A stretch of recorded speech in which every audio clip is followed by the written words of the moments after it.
दलजीत कौर का होगा दूसरा तलाक। जल्द ही पति निखिल पटेल से लेंगी डाइवोर्स। 2 महीने से कपल के बीच चल रही है अनबन। अब पति के घर केन्या नहीं जाएंगी दलजीत।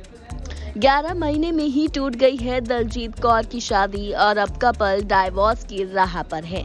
बताया जा रहा है कि पिछले 2 महीने से दोनों के बीच लड़ाई चल रही थी। ऐसे में अब दलजीत कौर और निखिल पटेल जल्द तलाक ले सकते हैं।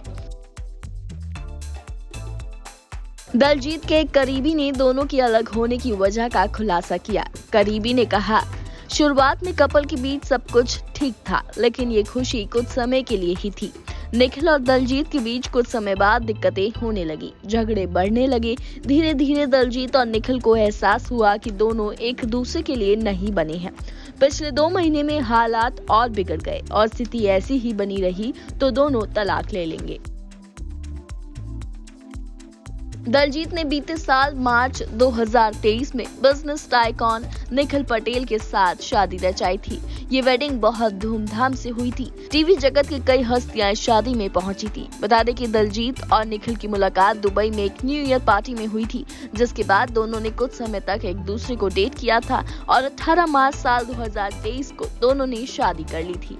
निखिल पटेल की भी ये दूसरी शादी थी। पहली शादी से उनकी 2 बेटियां हैं, जो कि उनके साथ ही रहती हैं। शादी के बाद बेटे जेडन के साथ एक्ट्रेस मुंबई छोड़ केन्या शिफ्ट हो गई थी, लेकिन 11 महीने में ही वो पति का घर छोड़ इंडिया लौट आई। बीते दिनों ही उन्होंने बयान दिया था कि उनके पिता का ऑपरेशन हुआ है, इसलिए वो इंडिया आई हैं। लेकिन अब दलजीत के इंडिया वापस आने का सच सामने आ गया है। कपल की शादी टूट गई है।